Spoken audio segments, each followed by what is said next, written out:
So, back to Dave. complex question, simple to ask. Bugtail of your vision in doing my many core VM.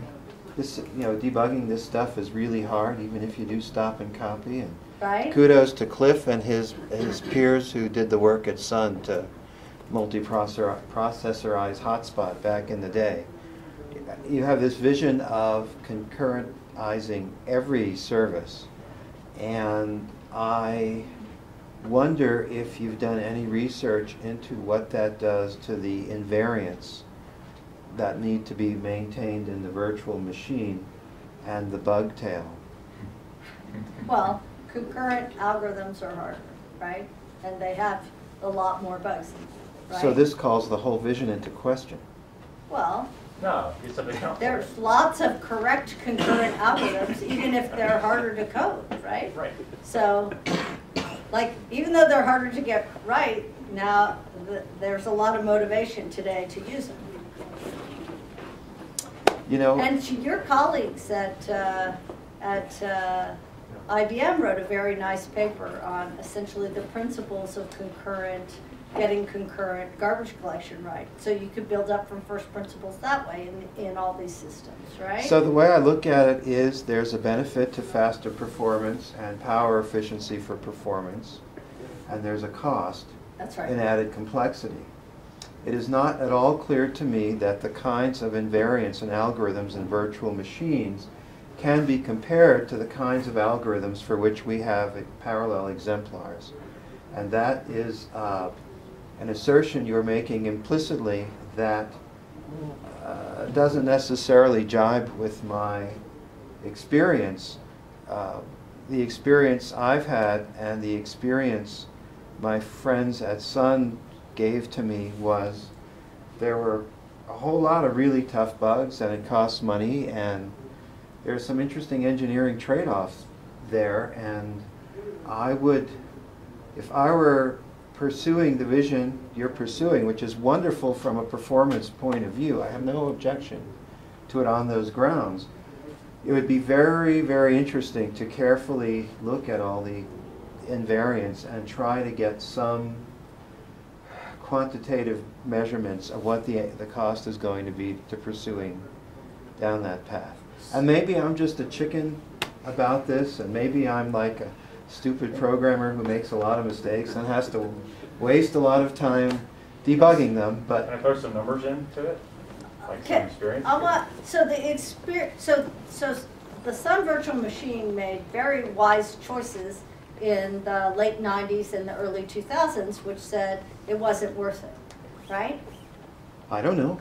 Well, that's what you're saying, that their experience was not to do concurrent algorithms, right? Because what I'm saying is based on what I know from talking to them and my own personal experience. It is not clear to me that your vision will be the most cost effective.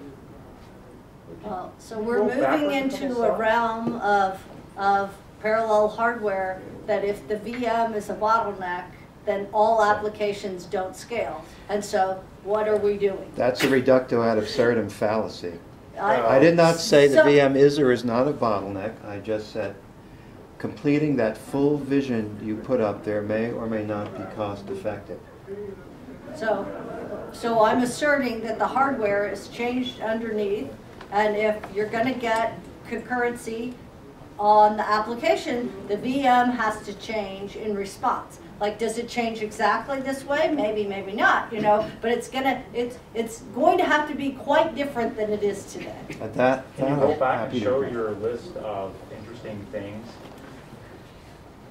Maybe. Go back again. This one. See, I would claim that the JITs are already there in the sense that, you know, parallel, like PMate, right? Hotspot runs a thread pool of JITs.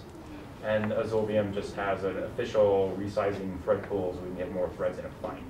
GC has also clearly been made concurrent by various people in various ways. Sorry, Cliff, let me interrupt you there. Yeah. My experience with the Hotspot VM was that throwing more hardware resources at it did not lead to faster code, better code more quickly. So that doesn't contradict what you said, But the inference from what you said was that such a design was going to lead to. No. All right. Well, maybe I drew the inference. So we can fork all this. That's a different. Okay. I can talk to that point as well. So we have a VM that we have a piece of hardware with a lot more CPUs, and we could do a lot more stuff with it. Fine. But separately, once you're done JITting, the typical application doesn't spew new code at such a high rate. And so at some point, the JIT just tops off, right? You get the best JITted code and you're done. So adding more hardware just lets you JIT more quickly. And then at some point, you're done JITting. And then it doesn't help anymore. Fine. Same way it goes with the analysis, which is being consumed by the jitter. At some point, you're done JITting, so you're done with the analysis. Fine. The GC remains a steady tax, which you can pay for with more CPUs. And then you want to get it, obviously, fine-grained and parallel and high throughput, yada, yada. I think there's obviously good work going on there. And then questions like, memory bandwidth limits and how you do things around those lines are sort of open questions. Clearly, like, what are the limits? Are we running out? Did I JIT till I ran out of bandwidth and then everyone came to a halt? Is my concurrent GC slowing me down for bandwidth? That kind of stuff. Heterogeneity is obviously an open question as well. Other systems and subsystems inside of Hotspot, I've spent the last decade essentially making concurrent, making parallel, making concurrent. And it's a doable job. It's a big piece of engineering work, but it's a solvable problem. So I can say, I can go look back and, there are dozens more systems that are now parallel and concurrent in Hotspot. I probably write a new lock-free idiom once a month inside of the Hotspot of Azure to clean out the next locking, non-scalable chunk of thing. Great. So optimistic results. Optimistic results. It can be done. Okay, we have about 2 minutes left. Do you have any more interesting questions on the floor? Or Kathryn, would you like to respond? Or? I'm happy.